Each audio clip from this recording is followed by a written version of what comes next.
आज का टॉपिक स्थल समीर और सागरीय समीर है। Land breeze and sea breeze. यह फिजिकल ज्योग्राफी का एक बहुत ही इम्पॉर्टेंट टॉपिक है और इससे कॉम्पिटिटिव एग्ज़ाम में हमेशा ही क्वेश्चन पूछे जाते हैं। मैंने इसे बहुत ही सरल तरीके से इस वीडियो में समझाया है।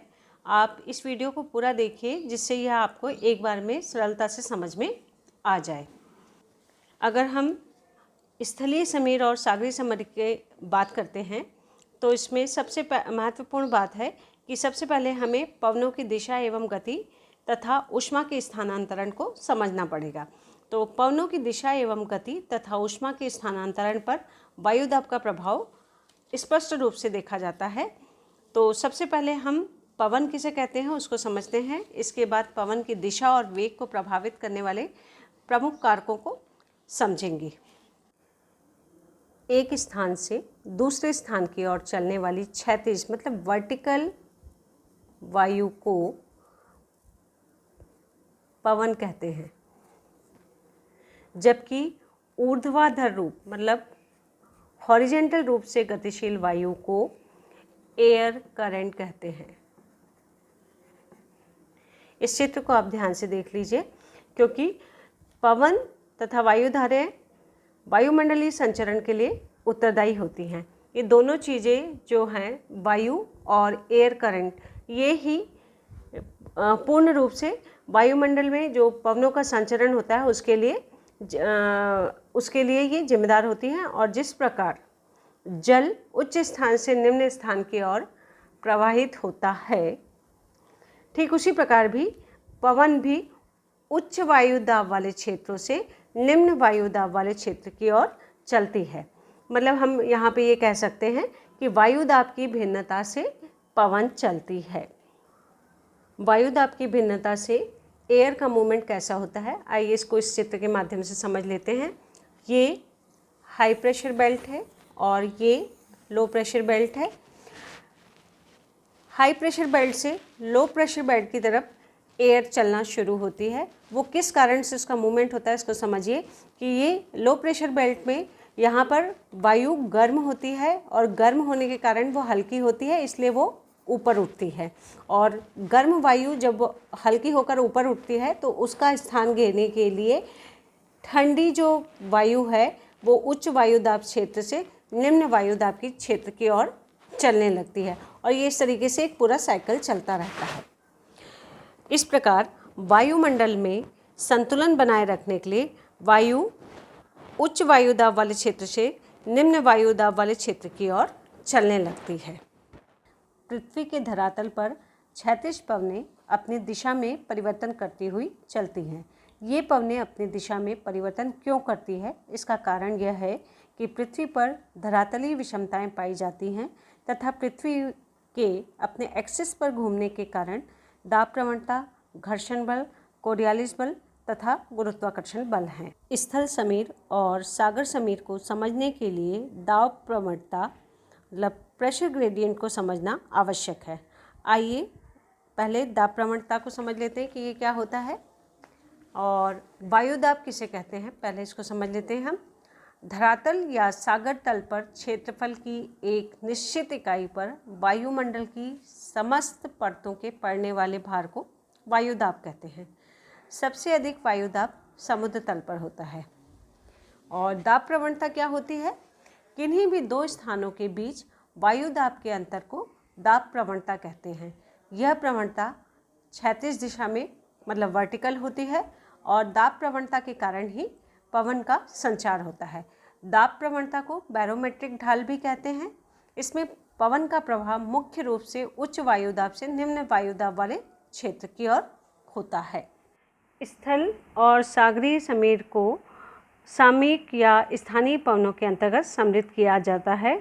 इनके बारे में यह कहा जा सकता है कि ये छोटे पैमाने पर मानसून की हवाएं होती हैं जिनकी दिशा में 24 घंटे के अंदर 2 बार परिवर्तन हो जाता है। और स्थलीय तथा सागरीय समीर के संचार का एकमात्र कारण स्थल तथा जल का गर्म तथा ठंडे होने में परस्पर विरोधी स्वभाव का होना है। अब आप इस डायग्राम को ध्यान से देखिए, ये दिन के समय का डायग्राम है और इसमें अब हम ये समझने की कोशिश करेंगे कि कहाँ पर तापमान के कारण उच्च वायुदाब की स्थिति निर्मित होती है और कहाँ पर निम्न वायुदाब की स्थिति निर्मित होती है, और दाब प्रवणता किस तरीके से किस डायरेक्शन में बढ़ती है, और समुद्र समीर की उत्पत्ति किस प्रकार से होती है। दिन के समय जब सूर्य चमकता है तो समुद्र की अपेक्षा स्थलीय भाग शीघ्र गर्म हो जाते हैं, और स्थल की वायु भी जो है वो समुद्र की वायु से अधिक गर्म हो जाती है। वायु गर्म होकर फैलकर हल्की होती है और हल्की होकर ऊपर की ओर उठती है। अतः जो स्थलीय भाग है वहाँ पर निम्न वायु भार के केंद्र स्थापित हो जाते हैं और समुद्र पर उच्च वायु भार के केंद्र की स्थिति उत्पन्न हो जाती है। इससे समुद्र से स्थल की ओर दाब प्रवणता उत्पन्न होती है, और इस प्रकार दिन के समय समुद्र से स्थल की ओर आर्द्र वायु चलना शुरू हो जाती है, जिसे समुद्र समीर या सागरीय समीर कहते हैं। सामान्यतः सागरीय समीर जो है वो 10 से 11 बजे के बीच में शुरू होती है और 1 बजे से 2 बजे के बीच में ये 2 बजे के बीच में ये तीव्र रूप से सक्रिय होती है, और इनकी ऊंचाई बड़े समुद्री और झीलों के पास करीब करीब 200 से 500 मीटर तक होती है, जबकि उष्णकटिबंधीय तथा उपोष्णकटिबंधीय क्षेत्रों में मतलब 30 से 35 डिग्री अक्षांशों में जहाँ समुद्र तट है वहाँ पर 1000 से 2000 मीटर की ऊंचाई तक पहुँच जाती है। ऊंचाई की तरह इनका जो क्षेत्रीय विस्तार या स्पाइटल डिफरेंसेस हैं या भिन्नताएं हैं वो भी बहुत अधिक पाई जाती हैं।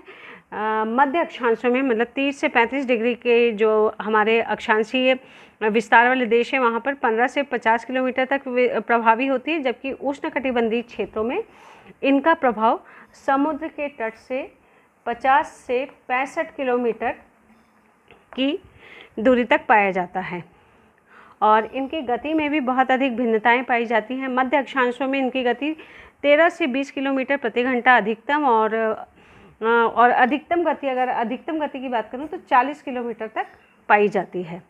और अगर इनकी मुख्य विशेषताओं की बात करूं तो इसमें 3-4 चीज़ें बिल्कुल स्पष्ट रूप से है कि ये समुद्र से स्थल की ओर चलती हैं, ये दिन के समय चलती है, और समुद्र से चलने के कारण क्योंकि यहाँ पे पानी है तो जो हवा है वो अपने साथ आर्द्रता लेकर चलती है, और इनका प्रभाव क्षेत्र अधिक होता, स्थलीय भागों में अधिक होता है।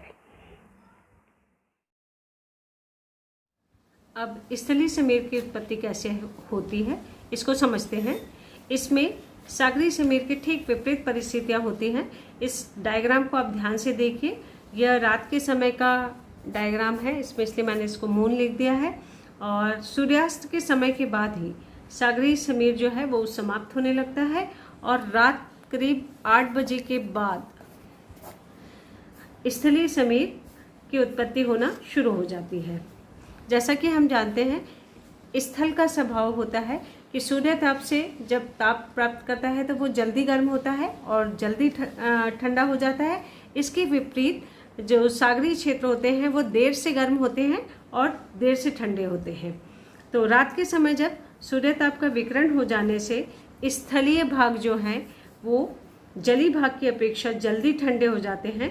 तो इस स्थिति में स्थलीय भागों में अधिक वायुदाब के केंद्र और सागरीय क्षेत्रों में निम्न वायुदाब के केंद्र उत्पन्न हो जाते हैं, और इससे स्थल से समुद्र की ओर दाब प्रवणता की उत्पत्ति होती है, और कम वायुदाब वाले क्षेत्र से मतलब सागरीय क्षेत्रों से वायु जो है वो गर्म होकर ऊपर की ओर उठना शुरू हो जाती है, और उसका स्थान लेने के लिए स्थलीय क्षेत्रों से अधिक वायुदाब वाले क्षेत्र से पवन चलती है, जिसको हम स्थलीय समीर कहते हैं।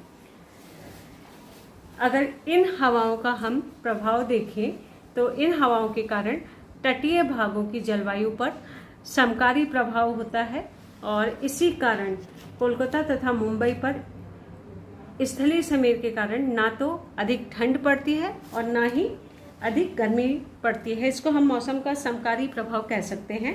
और अगर मैं स्थल समीर की मुख्य बातों को स्पष्ट करूं तो ये स्थल से समुद्र की ओर चलने वाली हवाएं होती हैं, जैसा कि मैंने एरो लगा के इसमें आपको दिखाया है। और ये रात्रि के समय चलती हैं, और क्योंकि ये स्थलीय भागों से चलती हैं इसलिए इसमें नमी और आर्द्रता नहीं होती है, मतलब ये शुष्क हवाएं होती है। और इनका प्रभाव क्षेत्र सागरीय समीर की तुलना में अपेक्षाकृत कम होता है।